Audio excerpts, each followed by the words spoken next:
Hi, I'm Abdul Farouk. I'm a health and safety advisor, and today I'm going to speak with you about how to carry a good and suitable risk assessment. So before you start, you need to gather some important information, and that's information as a follows.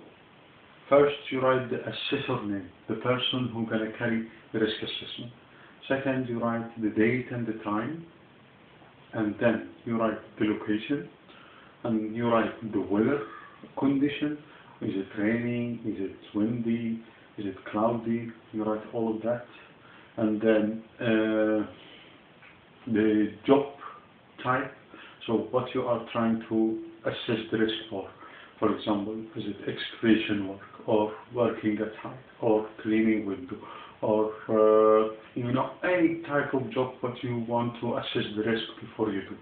And then you write the names or the type of persons who are going to be involved in carrying out that job, and then you write the equipments which are going to be involved in carrying out that job. For example, the machines, the tools, the equipments, the plants, what's going to be involved in carrying out that job. And finally, you write the names of persons who you're going to distribute that risk assessment for. For example, the health and safety manager, the line manager, the operator. You see who should have a copy of your risk assessment. Right. After that, you make a 6-column, and in the first column you write the hazard. Hazard is anything that have a potential to cause a harm. So if, for example, if we say boiled water in kettle have a potential to burn your skin, so we consider it as a hazard. Using electric saw have a potential to make a cut, so we consider it as a hazard. So you put all the hazards in the first column. It's also good to write which type of harm you're expecting that it could happen. For example, skin burn, injury, fatality, fire, chemical burn, breathing problems, any type of any harm you expect that it could happen from that hazard. You put it together with the hazard in this first column. And then the second column, you write the name of the persons who might be harmed. So, for example, if an excavator working in a location, who could be harmed is the persons who are around that excavator. It could be the member of public, it could be site manager, it could be the machinist who operating the excavator. So you write the type of the persons or the name of the persons who could be harmed. Then the third column is that you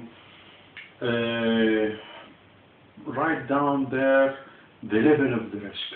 How dangerous is that risk? Is it high, low, medium, unacceptable risk? And how you can assess that risk, how you can determine the level of the risk. You need to consider two things. The possibility, how big is the possibility that the hazard could realize the harm. That is the possibility. And then the severity. The severity is how bad is that harm. For example, a small injury that means very low severity, but fatality is a high severity. So for each hazard, you look to the possibility. How big is the possibility that that hazard causes harm? And then if that harm realized, how bad is that damage?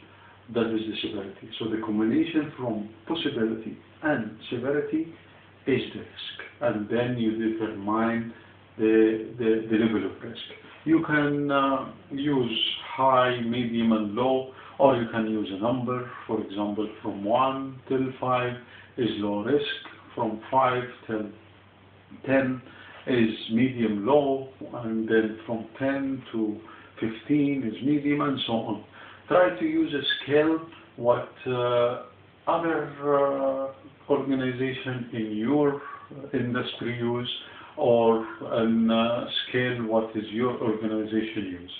That it became a standard that everyone understands. And also you can also put in details about that numbers under the risk assessment, that it became understandable for everyone who looked at your risk assessment.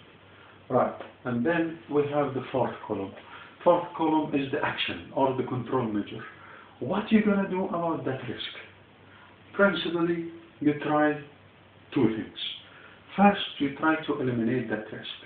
And that is the best option, and that is the best thing that you can do. So, for example, if you need to clean window in the second floor, or in the second or first floor, instead that you using ladder and let someone work at height, you can buy a brush with a long stick, and then you can clean the window from the ground floor. So you eliminate the risk from working at height. This is the best option, that you try always to eliminate the risk. If this is not possible and you can't eliminate the risk totally, then you go to the second option. The second option is to reduce the risk. Okay, how we can reduce the risk? You have 4 levels of choices. You don't go to the second level till you are sure that the first level is not possible. The first level is substituting, so changing the method, changing the material, changing the way that you work to reduce the risk. That is the first option. So, for example, if you want to cut wood, maybe it is better that you use an full automatic cutting saw that he can do for you the job, and not a person who carrying the electric saw and cutting it. So that can help you to substitute the machine to a safer machine. If you use, for example, chemicals that could harm someone, that can give a bad effect to your health, you could try to find another kind of chemical or less harmful for your health and can do the job as well. So that is the substitute.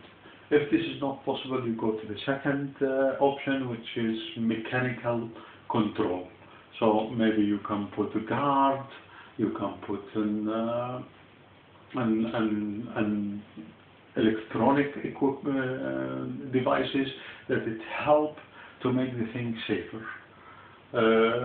For example, a trigger that stop when someone put his hand, something mechanically that make the job safer. That is the second option.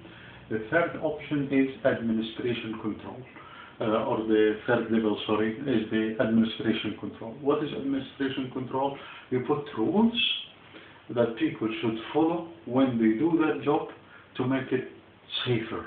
For example, if you're going to use ladder to clean windows in the first or second floor, you can put the rules for the cleaner is to check the ladder before they work on it, to tie the ladder from up, to ask some of their colleagues to catch the ladder from down, what more, to not carry heavy thing when they go up and down with the ladder. So these rules, we call it administration control.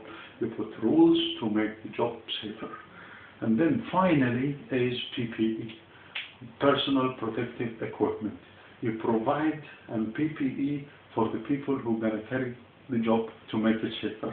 And it is very good that you make a combination of control measures. So you can give an PPE in addition with mechanical control and administration control. That will be much better than you just giving PPE. Normally, PPE should be the last option. when you sure that all the other level what we spoke about is not possible. Okay. Now, the fifth column, you write the time scale. How quickly should this action happen? So, if there is unacceptable risk, you should say, now, we're going to not do the job till the risk is reduced. And then you put that in the time scale. For example, that it should happen immediately and that the job should be stopping. Something is less or low level of risk, we could say, right, okay, within 2 weeks or within 1 month or within 5 weeks, that the actions what been written should be happen. And then in the last column, you write who are responsible to carry out that actions. You need to put all of that in written, and that will help you later to review and to check how well you are doing with the hazards and the risk in your organization, and it will help that you can improve in the future. That's what we have for now, and wish to see you in other class. Thank you.